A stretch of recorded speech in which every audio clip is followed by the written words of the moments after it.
Uraian dakwah di seberang kematian bahagian kedua oleh Haji Mahyarudin Salim.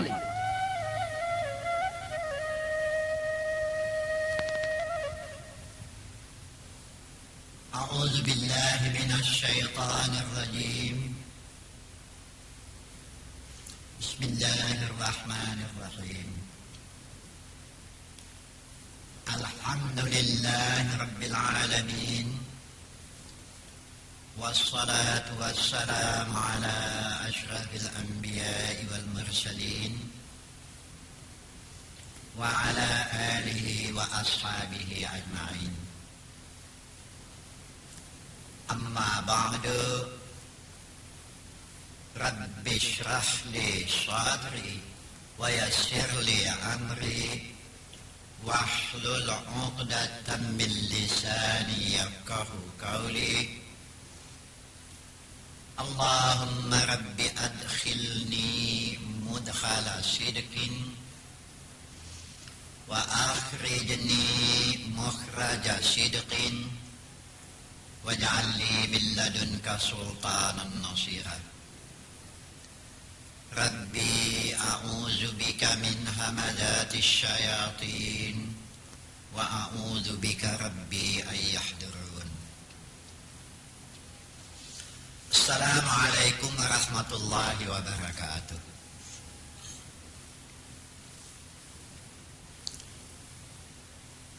Pada waktu saya memberikan ceramah-ceramah agama di waktu yang sudah, saya akan membicarakan persoalan mati yang pada waktu itu sudah saya katakan bahasa mati itu hanya pindah. Ini sudah saya sampaikan.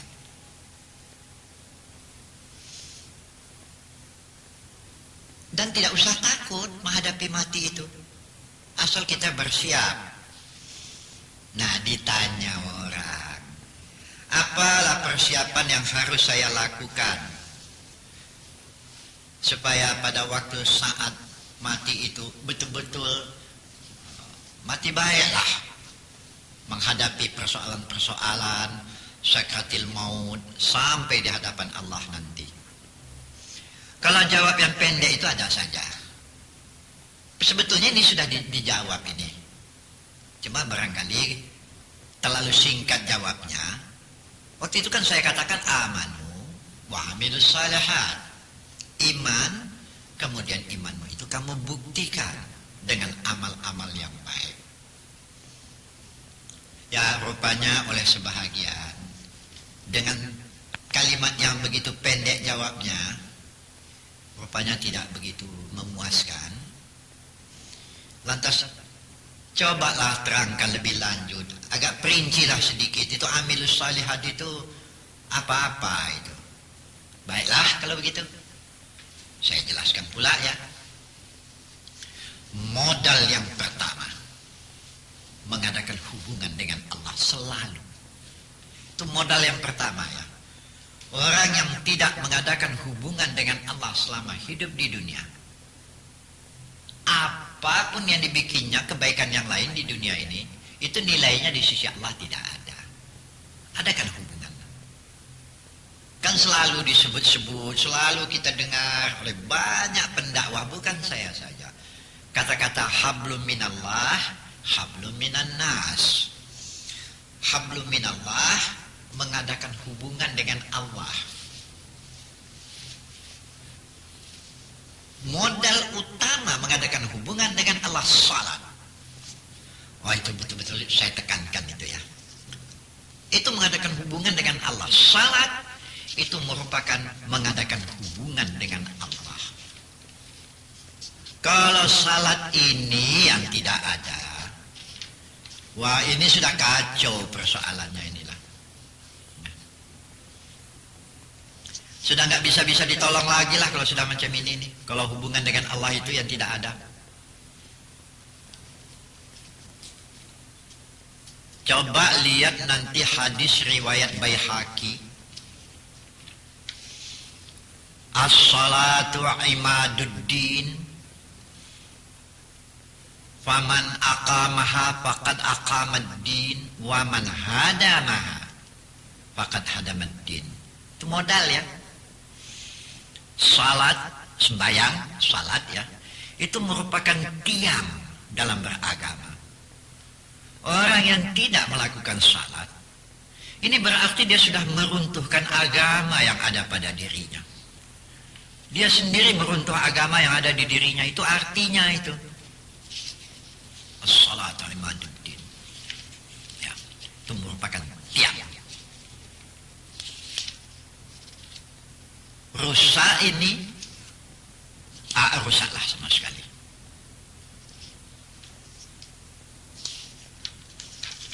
Sebab itu maka bagaimanapun kacaunya, bagaimanapun situasinya, yang salat jangan tinggalkan.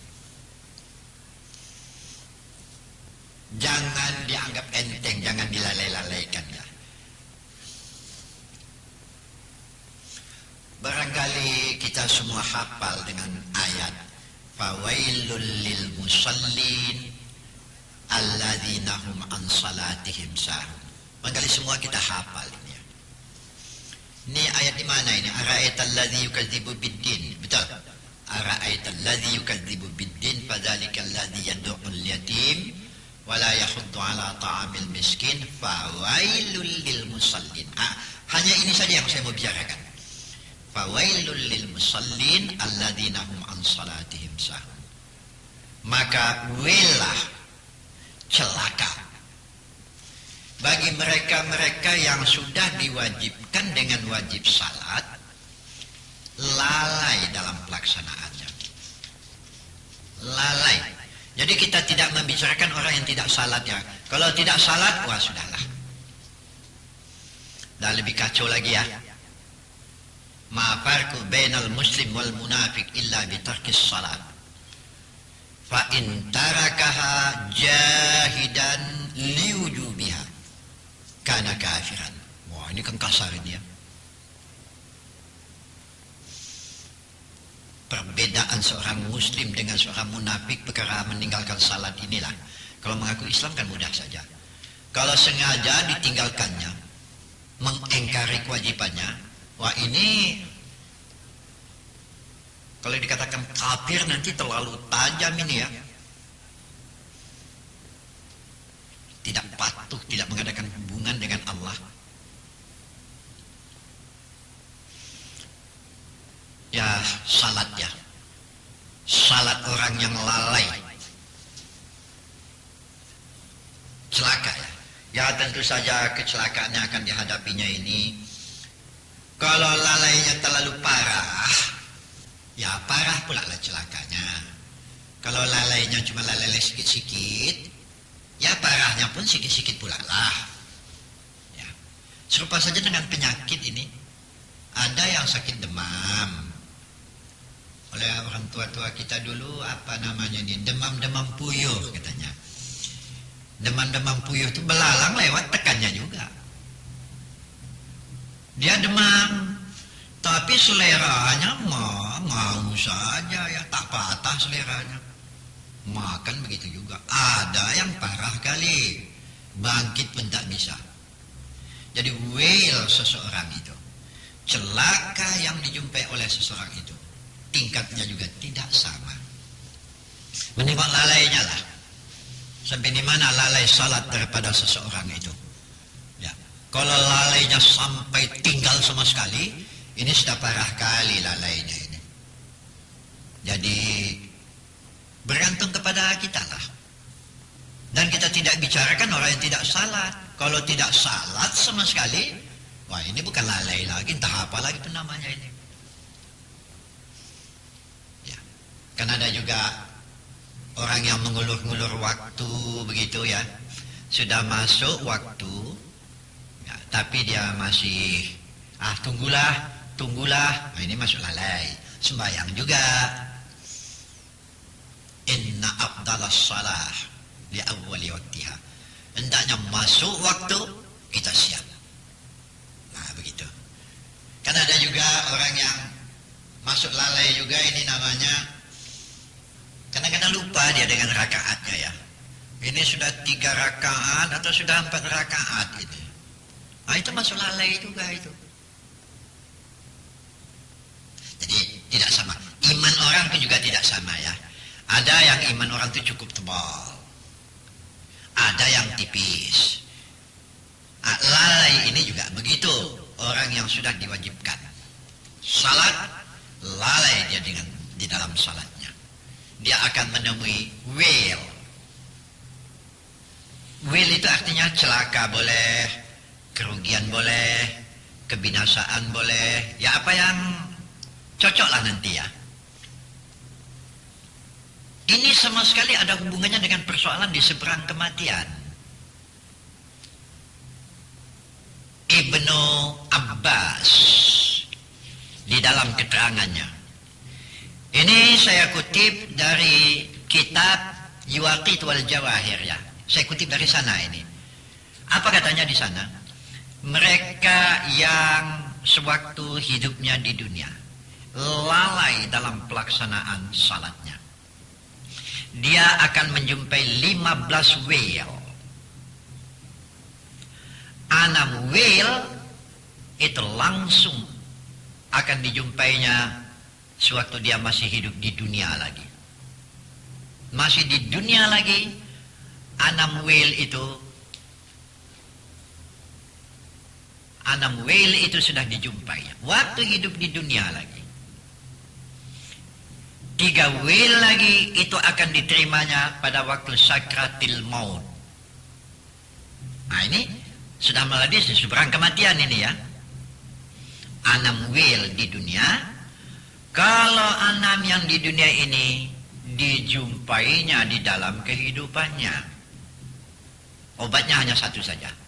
Perbaiki salatmu, otomatis itu dengan sendirinya akan selamat. 6 dunia. 3 wail itu waktu sakratil maut. 6, 3, 9. 3 wail lagi itu akan diterimanya waktu dia berada di alam kubur, alam barzakh. Kalau seseorang itu sudah keluar dari jasadnya, ya apa ini ditanam dalam tanah atau terbenam di lautan, begitu, karam di lautan, hilang tak tentu rimbanya, ini bukan soal kita.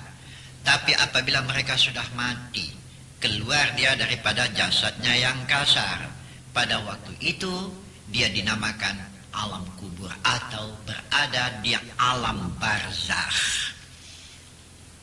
Nah, 3 wail lagi itu akan jumpainya pada waktu dia berada di alam barzakh. Jadi sudah berapa itu ya? 12 ya. 6 di dunia, 3 waktu sakratil maut, 9, 3 waktu dia berada di alam barzakh, 12, 3 lagi nanti itu akan dijumpainya sewaktu dia berada di bumi mahsyar. Mahsyar ya, satu bumi yang terbentang luas sesudah terjadinya Yaumal Qiyamah, hari kiamat. Wail, 15 wail yang akan dijumpainya. Nah, sekarang saya mulai dengan 6 wail di dunia. Ini khusus ditujukan kepada orang yang lalai. Saya juga sudah katakan bahwa lalai itu tidak sama, maka wail yang akan dijumpainya juga tidak akan sama. Kecuali apabila salatnya dipeliharanya dengan baik. Khasyi'un, khusyuk, dia lakukan dengan khusyuk, tekun. Ada yang bertanya, sembahyang yang khusyuk itu yang bagaimana Ustaz? Jawabnya pendek saja ya. Dia salat, dia kontrol bacaannya, dia kontrol rakaatnya, segala bacaan yang dibacanya itu disimak oleh hatinya ya. Rakaat keberapa ke rakaat berapa dia lakukan. dia kontrol itu sekurang-kurang khusyuk. Tapi tentu lebih sempurna lagi lah kalau mengerti apa yang dibacanya, tentu lebih sempurna. Tapi sekurang-kurang khusyuk ialah cukup dengan apa yang dilafazkannya dengan lidahnya itu hatinya ikut mendengar dan pindah daripada satu rakaat ke satu rakaat, itu dia kontrol. Sudah cukup. Nah, sekarang saya maju kepada mempersoalkan anamwil di dunia. Apa yang anamwil di dunia? Satu, dikatakan kata Allahu an umrih, diputuskan Allah umurnya. Wah, ini jangan arti letterlek ya. Diputuskan Allah umurnya, yang dimaksud sini berkat umur, barakah umur. Jadi bukan umurnya itu yang dipendekkan. Kan sudah saya katakan pada waktu-waktu yang sudah bahwa umur manusia ini kan batas waktunya itu sudah tertentu, tidak bisa bertambah, tidak bisa berkurang. Jadi kalau di sini yang dimaksud dengan kata Allahu an umri, diputuskan Allah umurnya, berkah umurnya, dihilangkan Allah berkah umurnya. Ini yang dimaksud ya. Orang kehilangan berkat umur. Banyak umurnya itu yang terbuang sia-sia. Ya, seburuk-buruk orang di dunia ini ialah manusia-manusia yang umur yang dilaluinya itu kosong saja. Ya. Tidak ada manfaat, tidak ada kesan. Ini orang kehilangan berkat umur ini yang macam ini. Coba lihat nanti di dalam riwayat Bukhari, di dalam riwayat Muslim. Di situ jelas dikatakan min husni islamil mar'i tarkuhu ma la ya'ni. Ini hadis yang diriwayatkan oleh Imam Bukhari, yang diriwayatkan oleh Imam Nasai. Min husni islamil mar'i tarkuhu ma la ya'ni. Sebaik-baik Islam seseorang itu, pekerjaan yang dilakukannya di dunia ini yang ada faedahnya, tidak terbuang sia-sia. Jadi orang yang terbuang sia-sia itu berarti orang yang kehilangan berkat umur, tidak ada kesan sama sekali. Oh, ini kerugian besar ini dalam kehidupan ya. Itu satu ya. Ya, saya ulangi kembali, perlu rasanya diketahui bahwa bukan umur manusia itu yang 50 dijadikan 40, bukan itu yang dimaksud. Ya, tidak akan bertambah dan tidak akan berkurang umur walaupun engkau menjadi orang yang taat. Umur 50 tahun tetapkan 50 tahun, tak akan bertambah. Walaupun engkau menjadi orang yang mungkar di dunia, umur yang 50 tidak akan dikurangi menjadi 40. Dia tetap berjalan kitabam muajjalah.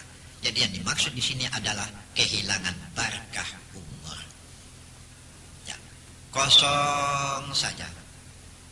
Ya, tidak ada kesan dalam kehidupan.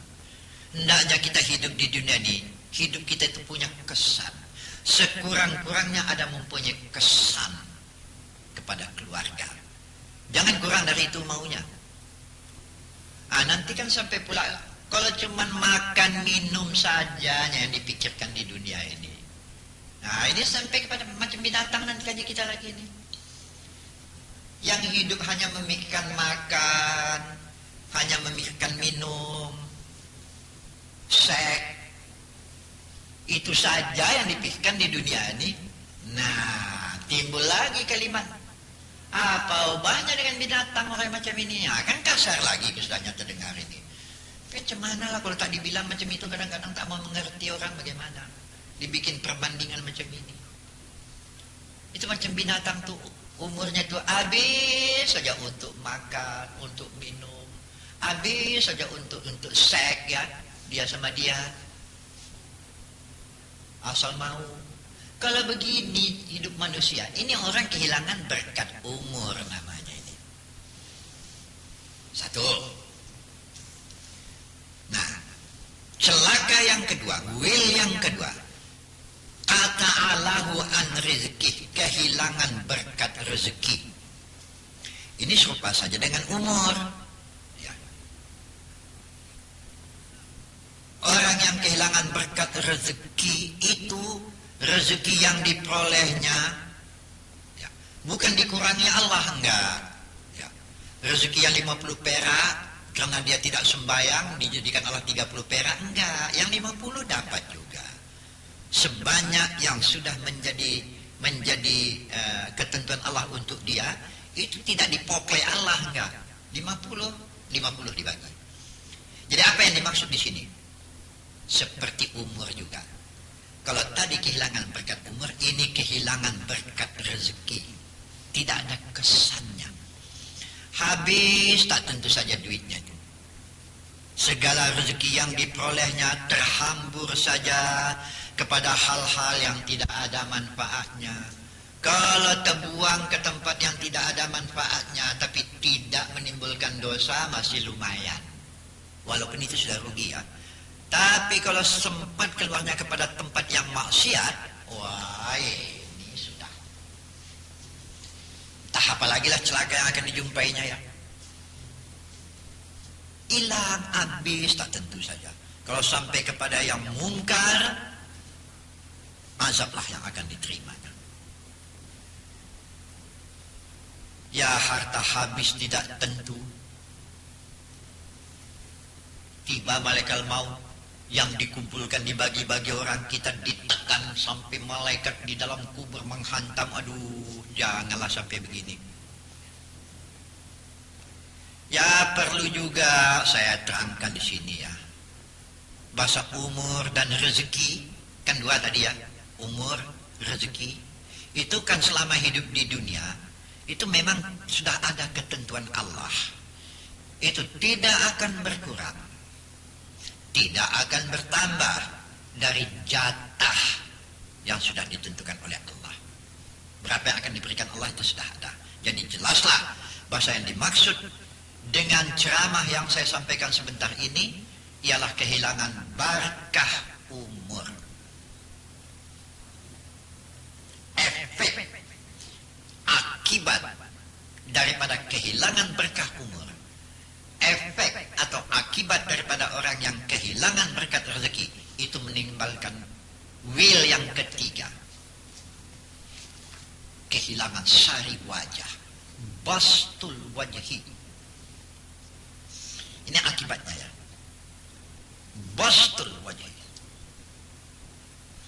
kehilangan sari wajah, kehilangan wajah yang saleh ya. Cahaya saleh dari mukanya itu nggak kelihatan, tidak berwibawa wajah. Bukan cantik maksudnya di sini. Yang bastul wajah itu umpamanya begini ya. Kalau kita mempunyai wajah yang saleh, wajah yang bastul wajah, wajah yang berwibawa cerah. Kalau kita sampai ke satu tempat, senang orang ya. Melihat wajahnya senang orang. Kalau orang sakit kita datangi, belum menasihati orang, bicara belum ada, hadir kita itu saja pun seolah-olah seperdua daripada penyakitnya hilang. Oh, ini yang bastul wajhi namanya. Ini tidak bisa dibikin-bikin ini ya. Ini ada hubungannya dengan ilmu jiwa ini ya. Bukan cantik maksudnya, macam Bilal bin Rabah. Bilal bin Rabah itu orang Habasyi itu ya. Hitam, hidung besar, bibir tebal, rambut keriting. Kalau dari segi cantik nggak ada yang dilagakkan, tapi aneh ya. Di mana ada Bilal bin Rabah, keadaan situasi menjadi tentram dibikinnya. Ya, lega perasaan, itu bastul wajhi. Tapi kalau dia cantik, ia pula handsome, dia juga bastul wajhi, dia pula, oh ini sudah luar biasa ini. Ini kehilangan sari wajah. Kalau kita sudah kehilangan wajah yang berwibawa, ini orang berarti kehilangan tanda saleh daripada wajahnya. Itu masuk will itu ya. Akibat daripada ini timbul will yang keempat, gelisah. Memang kalau kita sudah tidak dipedulikan orang, kalau kita sudah tidak diacuhkan orang, orang benci melihat kita, itu hati selalu gelisah, selalu bimbang. Betul ya. Qalbun dhayyaqun namanya ini. Wa man arada an dzikri fa innalahu ma'isyatan dangka. Orang yang melupakan saya, kata Tuhan, tidak mengadakan hubungan dengan saya, lalai dengan saya, akan engkau hadapi kehidupan yang serba menggelisahkan, goyang ya.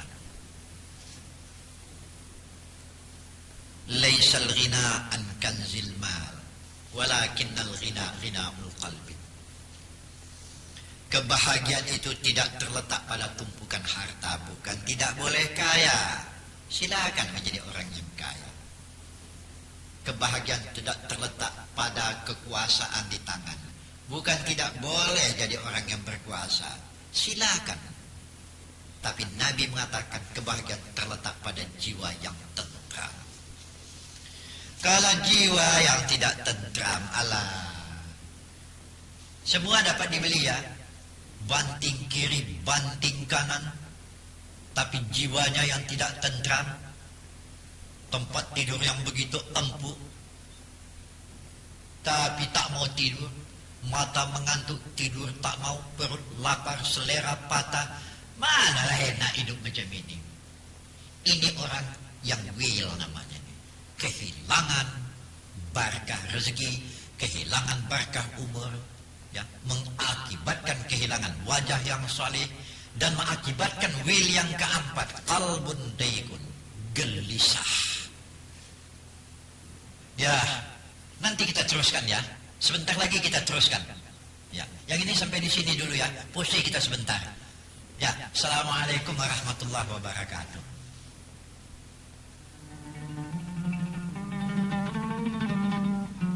Thank you.